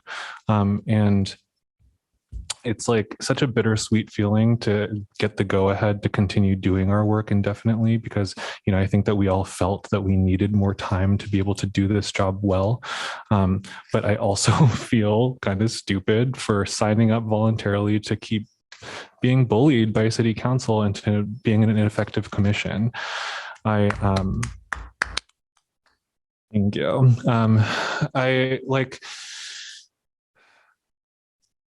I feel so strongly, more than ever, that we really double down on sort of the convictions that we have had in terms of the decisions that we made. I think that maybe there's a good idea in terms of adding more people, say to the facilitator group that we had previously discussed and submitted to City Council. And I think that there's an opportunity for us to resubmit Kearns and West, maybe with some other local leaders. But like the idea that the facilitator needs to come from this community completely bypasses the fact that, this commission is going to be the overseers of the facilitator. We're going to be directing them in their work.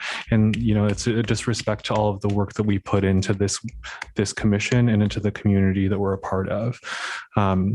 So I, for one, have very much believe that a facilitator is going to be helpful for our work, but I also very, very much believe that if we keep committing to going back and forth with City Council about the subject of a facilitator, we're rendering ourselves completely inoperable. So I think that we stick with, any future recommendations that we make to them. We stick with, the people that we have selected who are experts in truth and reconciliation. And, we involve maybe more local people. But if City Council is just unwilling to listen to us, then let's hear them. Let's listen to them and move forward with, our plan B, which is to work directly with the community. I yield. No more games. I agree. Let's make sure if you have someone who wants to step up to volunteer and help facilitate locally, let's do it. And I know someone, so Yeah. Let's do it. Let's do it. But Let's do it right now. Let's So, not wait excuse me. anymore, and Excuse me. let Tim So Vine- there's lots of things that go into, we can't just pick someone. This is where my question was going to go. I need a clarification question for you, Steph. So I would have to create a new RFP, or could we use the same one? How is that process going to look? I'm still not completely. Well, I guess from the City Council work session the other day, it was my understanding that, it was kind of in the ball's in the court of the TRC. You can certainly pursue another RFP process, but they also mentioned, the process that was used for the consideration of Jesse case. Okay. So I don't think you have to use an RFP. Perfect. So I think then what I'm going to do, since I've already said that I'm meeting with Eduardo Gonzalez tomorrow, I'm going to discuss some things with him because I'm giving him the update about what happened at the council meeting. And I know that, and I don't know if you guys saw that letter that we got that had well over 30 signatures from practitioners all over the United States that are just literally eager to help us, just looking for ways that they can just get their feet in and help us with our goals. So it would be really easy, I think, for me to reach out to Eduardo and see if there is something that him and his team could come up with, a proposal for us, because they already know what we're looking for. They've been to more meetings than most of our council has. So they know really well. So I think that maybe that's what I'll do that tomorrow and try to discuss that. And by the next meeting, hopefully have a couple of ideas. And I know me and Eric I know our heads on the same space about the person that we're thinking of that would be helpful to kind of connect those two together. And I really think that we could do something now that I know that we don't need to officially make a new RFP. Yeah, So it's just going to take some more discussions. Yeah. I think it's close to it, but let Daphne. Daphne had something to say. Okay, go ahead, Daphne. Sorry. No, that's fine. Thank you. I want to make sure whatever process we use, that we make it fair and open and transparent. So if there are members of the community who believe they'd be good facilitators, then this time around, when there's an RFP, they need to submit something. We can't put it on the agenda. Yeah, we can't be the commission that hooks people up like, oh, you want to be a facilitator? We're not doing that. So what do the other commissions do? They go through the RFP process. I think we should be there. City council may not be treating us like they treat the other commissions, but we as the commissioners should act as like, do what the other commissions do and maintain our integrity. We are people over politics. Let the politicians do what politicians do, and we help the people, and we do it in a way they can be proud of. And with that, I yield. So that sounds like we've got like a good plan moving forward. I can touch base. I'll meet with Eduardo tomorrow, and then I can touch base. Maybe I'll text Steph about, or I'll email Steph about how that conversation goes, and then have her send all of that to everyone else, and we can communicate that way, and then actually get the ball rolling and have some of these practitioners available at our next meeting would be my goal, if that's okay for you guys. Yeah, that's 2 weeks out. Sounds good. So that's plenty of time to get that worked out. And I could talk to people in the community that I think that might be a fit. So yeah, I think we're good on that one. Does anyone else have anything that they want to talk about in regards to agenda item number 9? Anything else? I just want to mention that a resolution is being prepared for the city council meeting of December 14th on extending the TRC through the June 2023. Yeah, perfect. So there should be, or would be ideal for TRC members who are able to be at that meeting. So when's their next? It's Tuesday, the 14th, 14th at 6 p.m. And I do want to clarify that they did say extended for a year, but after we get to that end of that year, it could be extended for more or things like that. So it's not like they're just trying to say, it's indefinite time, but at least it's one more year because we lost the whole year due to foolishness. So perfect. Is that Sakawis? I can't talk. Yes. Hi. I just had can somebody repeat the agenda item line, please? I just don't have the agenda in front of me. We're just discussing the city council work session. Yes. Yeah. No, I just wanted to know the exact wording of it so I could stay on topic. In the work session, follow up from city council work session of November 30th, 2021 on the TRC. Okay, thank you. I was just wondering if the issue of us being compensated for this work was brought up. No, we leaving that. Okay. I don't want pay. I don't even care. I'm serious. I'm done with that. I don't want to talk about it anymore. I'm not saying anything against you or anything at all, but I personally don't want pay. I don't accept it. I would like to do this for the right reasons. That's out of the question right now at this point. Yeah, that's not. I don't think that this. I think that that's actually quite an insult. So I'm quite insulted right now that you're telling me that I'm doing this work for the wrong reasons. I'm actually doing this work for exactly what this commission was set up for, which is truth, reconciliation, and reparations. And I do not expect people of color, people that have been disenfranchised, oppressed, dealt with serious issues, like stuff that you all know that is beyond even comprehension to many white communities, that we do this work for free. The emotional labor that goes into this, the time, the effort, just the work itself needs to be championed by the city, and it needs to be seen just as important as the work as the mayor himself. So I'm doing this work for very much so for the right reasons. Please let me respond. I don't mean that personally in no way, shape, or form at all. I'm only speaking about myself. That's it. I'm not speaking for anyone else, but the one thing that I've noticed more than anything else is that has gotten in the way and has taken up so much time from anything that we can move forward. And I believe it or not, I agree. And listening to my fellow commissioners, it's foundational. It is foundational to do this work properly.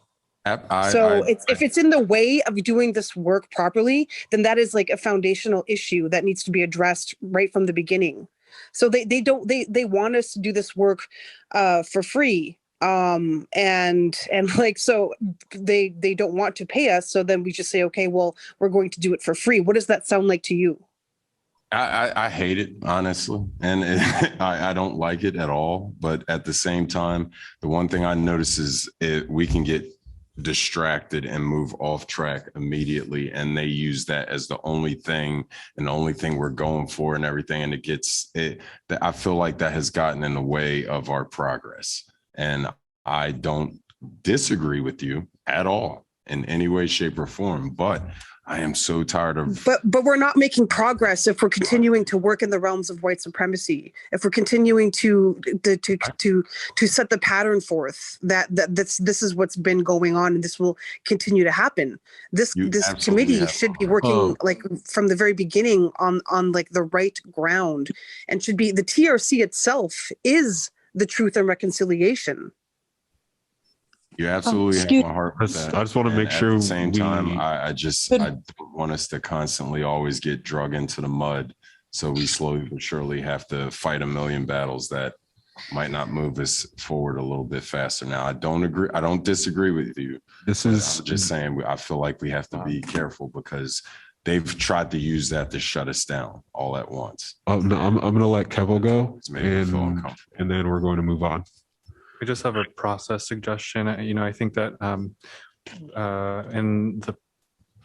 I request that we not speak over one another, and I think that we need to implement some sort of structure so that people are maybe being called on to speak, so that everyone can have their voices heard, and that we can keep the discussion moving. I think that there's a good format that a lot of us experience in the circle process of like a speaking tool or something. But if our chair and our vice chair can think of a way for us to not be speaking over one another, because I think that's contributed to some discord this meeting. Agreed. I just want to make sure we don't devolve into what happened in the past, and we can continue this conversation in more depth in either a future meeting or privately. But for now, I don't think we're going to get anywhere on that conversation of compensation.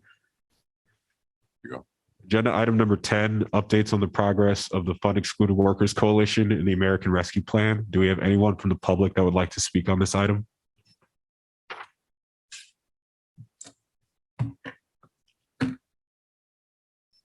All right, on to the commission for this. So I'm usually the point person on this, so I could start first. I really don't have to get into a detailed account, but if you can look at your handout that you got with your packet, but I will get into some because I know people that are on Zoom that didn't get this handout. So first of all, the Johnson County Supervisors approved a package about $2 million. They want to give $1,400 to each person that was an excluded worker. The problem is they don't want to do it until March 2022. We're actually in the midst of I don't know how it's going to work, but we could be in the midst of a new pandemic. So we're going to wait until 2022 in March to give out people money when they're already suffering from the first original pandemic. And now we're getting to a point to where it could be a new pandemic. So that doesn't really make sense. Iowa City, they pledged to give $1.5 million, which they still haven't done, which, people on the commission can understand that. So they have not done anything. Waiting until March will not help people after the holidays. People have to buy things for Christmas and Thanksgiving. So we don't know what's going to happen with a new pandemic looming. I think that racism has a part to play in it, if you ask me. And it's not about racism between, Black and white people, or, that's what people think of racism as. I think it's racism against immigrants and people that came from different countries. I think that's what it's about. Immigrants, they built this country. the original people of this country were Native Americans. And when immigrants came to this country wouldn't be what it is right now. I'm not saying that the original people in this country, they would have made it to whatever country they wanted to make. But when we had immigrants, which were not just, we had European immigrants, we had African immigrants, we had Latino immigrants. They built this country and they keep it going. If you don't want these people here or you don't want to help them, you want to try to continue to exclude them, how about imagine a day when they all leave and let's see how this country works, because it wouldn't work at all. And the last thing that I got to address about it is that instead of, showing support and, saying that I support these people, we had a public comment earlier from a person talked about the white allies. I've read that information too. And I just want to put it out there.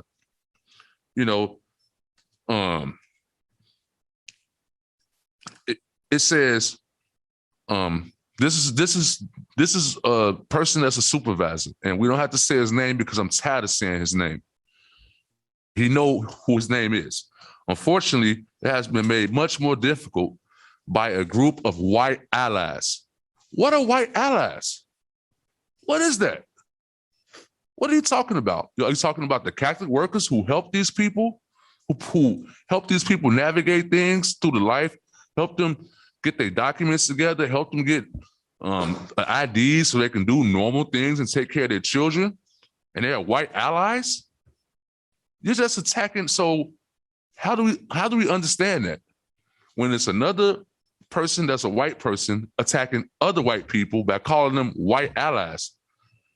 I don't think Cliff is white. I don't think Kevin was white. I'm not white. So, and we are allies to them. This whole commission is allies to them. So I know that that it goes to, stop calling out people names, but Ross Sullivan, you should be ashamed of yourself. And from the public comment, that's why I wanted to wait until we got to this agenda item, because I see why that person that was from the public was upset. What are white allies? And with that, I yield. Can I speak next? Absolutely. Yeah. I just wanted to provide some context for the letters that we received from the Fund Excluded Workers Coalition. I requested specifically that they send us this information to just have it spelled out clearly what the current asks are of the coalition of which we are signed members of, for the purpose of hopefully us talking about a recommendation, maybe passing it along to City Council about our solidarity with the coalition and what we'd like to see happen next. If I could also be permitted to read a recommendation that I've drafted, and then we can discuss if that's okay. So this is titled Recommendation on the Immediate Disbursement of American Rescue Plan Act Funds to Excluded Workers to Iowa City Council. The Truth and Reconciliation Commission has continued to advocate alongside the excluded workers in Iowa City and throughout Johnson County. Excluded workers are those frontline workers and formerly incarcerated individuals, most of whom are BIPOC and otherwise marginalized members of our community who have yet to receive any form of pandemic relief, whereas many others in our community benefited from the receipt of stimulus checks and enhanced unemployment insurance. We request that council and the city of Iowa City work to promptly contribute the $1.5 million it has previously committed to an excluded workers fund. $1.5 million of Iowa City's allotment of the ARPA funds can ensure that undocumented migrant workers and formerly incarcerated individuals in our community would receive pandemic relief in the form of $2,000 checks. For these workers, this is an urgent and time-sensitive issue, and for this to be carried out equitably and justly, these workers should not face restrictions in accessing these payments. We recommend, point one, is that Iowa City work quickly to disperse an excluded workers fund of $1.5 million in the form of $2,000 direct payments to excluded workers by December 24th, 2021, and point two, that these direct relief payments must be easily accessible without extensive paperwork or procedural obstacles. These recommendations are consistent with the charges as set for the Truth and Reconciliation Commission, as we have listened to the testimonies of racial minority advocates and community members, and we seek to advance racial justice for our community. Sincerely, the Iowa City Ad Hoc TRC. I think that was, excellent. yeah. So do we need that? Are you saying we need a new resolution for that, or No, we I need think a vote? Or we would need discussion and then a motion to send this recommendation to City Council. Well, I'm seconding anything. If you say a motion, I'm seconding it. Absolutely. No doubt. Are you We need to considering take that care of our a people. motion then? Well, Commissioner? like I was just gonna say, can we make sure nobody that's online has any questions? And I think it would be fair if anyone in the public wanted to make a comment as well regarding that statement. So what you can do is if Commissioner Rivera is considering that a motion and Commissioner Harris seconded, Yeah. you can then open it up for discussion and then okay. take. a Okay, vote. yeah, I think I'll motion. Second. Thank you. Then just have discussion. Yeah, is you. there, I think it's We really already well had the written. we already had the discussion. Yeah, thank you for Thank you, taking your man. time to do that. That's Thank you. fantastic. Do we have anyone from the public that would like to add anything or make any comments? I knew that was coming. Oh, looks like we got some. All right, we have Stephanie. That's great. There's a public commenter out there. Yeah, it's I just wanted to say thank you and for signing it, because Iowa City Mutual Aid did sign on to that letter that got sent to CRC today. And we did so because at the beginning of all of this, the excluded workers reached out to us and asked if we would sign the original letter that got sent to City Council and come to the City Council meeting and speak for them. And that's the role that we took because they asked us to do it. And I'm glad that you're sending the recommendation on. So thank you. thank you. I would like to personally thank every commissioner who has been there, tooth and nail helping out and in every way, shape and form. And when it comes down to the excluded workers, we need to take care of them. It's Christmas, for crying out loud. Let's make sure that we aren't turning into Scrooge, you know, let's make sure that we understand that we get life and we understand how it works with money and everything, but you take care of your people, you feed the roots and the tree grows, simple and straight. So without those people, our city would not run. Let's face it, it would fall apart. We have to make sure we look out for them. There's no reason not to at all, especially if we have the money that is guided towards it in the first place. Let's make sure it gets there and let's do it before Christmas. There's nothing wrong with that. Nothing. It shouldn't be. Great. Roll call? Or is it like, You're done with discussion? Yeah. yeah, Okay. Commissioner Ali, yes. Commissioner Daniel, Yes. Commissioner Dillard, Yes. Commissioner Gathua, Yes. Commissioner Johnson, Absolutely. Commissioner Harris, Definitely. Commissioner Novus, Yep. Commissioner Rivera, Yes. and Commissioner Traore. Yes. Passes 9-0. Thank you. Next, we have, oh, actually, before we table this, so Kevin, I think we'll just need that sent over to Stephanie for inclusion into the official. Yeah, I just emailed you. Thank you. Thank you for thinking of that. Thank you. Agenda item number 11, circles. So as Annie Tucker said earlier, there's options for circles both tomorrow and Sunday. I would like to participate in this next one. If there's anyone else that would like to, I'm available for both. So please just let me know if you would prefer for tomorrow or Sunday as soon as possible. Tomorrow. I would do tomorrow. Quick question. What time tomorrow? Yeah. Oh, yeah.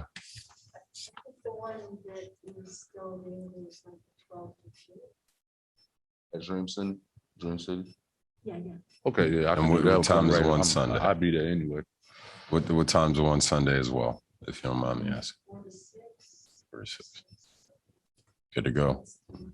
Yeah, I'll go tomorrow. I am definitely going to show up at one of them. I would like to, I'll make the time for it. So it's a really good experience. Absolutely. I feel it already. I just want to make sure It's not for follow-up, I can just text each of you individually for confirmation on when you can join. And then any of the other commissioners, if you would like to, we just have to remember maximum of 4 of us.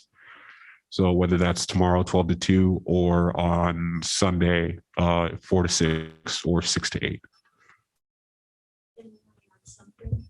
Yeah. Can you? That makes sense. So I was like, Hi. So it's not like we're going to be there each of those times.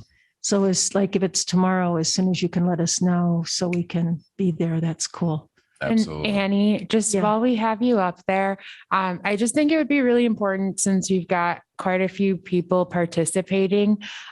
Something had came up on the last meeting about the worry of appropriation. And I remember you had spoken about that at the beginning of our last meeting. Right. And I think it would be really important for us and the participants to kind of hear where your training was from and how like you run these circles that you do, because it really was an enjoyable experience.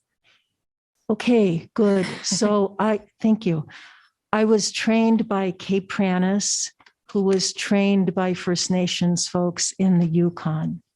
And what my understanding is like in the 90s in the Yukon, First Nations folks asked judicial and correctional staff, including a judge, so that's the name that I would know, to come and experience circles, because that's how they dealt with transgressions. And they wanted to continue to deal with transgressions in that way, and not have their community members taken away, so destroying lives and families and community. And so from that groups of people being invited to come and learn, people went back to their areas, like Kay went back to Minnesota, Twin Cities, and at the time she worked for corrections. So she brought circles into the prisons. She did, and she eventually helped bring circles into schools. They're way ahead of us on that. So the way I think the concern about appropriation is like really important. And the way I look at it at this point is that what I'm doing, I don't think that I'm offering a First Nations circle by any means.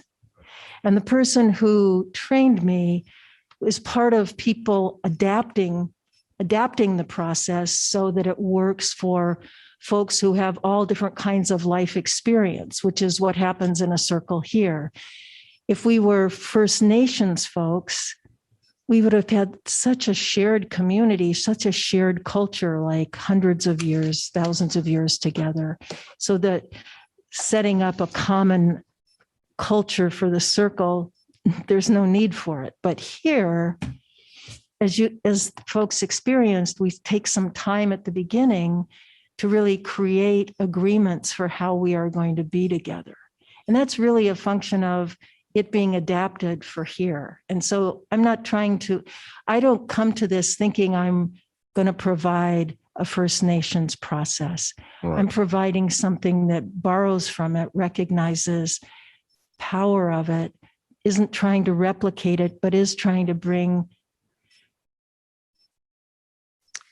an experience that is just so humanizing. That would be my words. So humanizing and so equalizing. It's like no place else that I've ever been. So I do appreciate the concern about appropriation, and I'm telling you my words for what I do. And if that looks like appropriation to you, like, I accept that. And yet I feel like it's morphed into something that is adapted for those of us who are not First Nations folks. But this is a process that's being used all over the globe. Yeah. Like, it's not new. Yeah, thank you. I just wanted to, I liked the way that you put it when we first started, when we had our circles. So I'm sorry to put you on the spot. Oh, no, but that's fine. I think you eloquently put it. So thank you for that explanation. Oh, sure. Definitely, Thanks thank for the you. opportunity. Thank you. I would like to just head back to what I said earlier about when it came down to anything with mental health. What I meant by the definition of insanity is doing the same thing over and over and expecting a different outcome. I don't mean anything offensive by that, but I definitely appreciate you for that, because this is thinking outside the box. It's taking it to a different level, and it's taking it from multiple different people, from multiple different aspects of life. I feel like the more we learn from each other, how we get to a better place. That's all I simply meant from that. And I appreciate what you're doing with that. I think it's great. And I look forward to spending that time with you as well. Thank you. Yeah, all I would say is that definitely when you get a chance, check out Circles. When I left, just leaving the building, I just felt more energized and felt better. So definitely check it out. So do we have anything else on this item for now?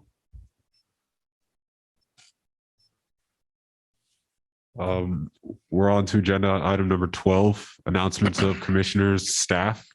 Remember, TRC members shall not engage in discussion with one another concerning said announcements. Stephanie, just wanted to check, did you have any announcements? I did want to mention that regrettably on Monday, I received word that Adil Adams had passed away, and he was finishing up his 6th year on the Human Rights Commission. yeah, And he was he was amazing to work with. He was a trooper for civil rights, always willing to go above and beyond. And so I just wouldn't like to acknowledge his commitment and service to civil rights, and also express my condolences and sympathies to his family. yeah. Thank you. Thank you. Thank you. Do we have anyone else from the commission that has any announcements they would like to make? I have some announcements. We are working with the Salvation Army over at I'm a boxing coach, if you don't know, but we're working with the Salvation Army right now to try and work with Toys for Tots. We're a location that, if you don't know about it, we'll make sure that we do the best that we can to make sure that everybody has a happy Christmas. We're also doing a angel tree as well. And if anybody's interested, you're more than welcome to always stop by and help out. Also from the Salvation Army, the one thing I do know is that we are missing people to ring that bell. So if there's anybody out there who is, you have a little bit of free time on your hands and you feel like sitting out there and ringing that bell, that would be a great idea and a great opportunity. That's great. That's all I have for right now from That's a great thing. That's good. Helps out a little bit of time, goes a long way. All right. Motion to adjourn. Second.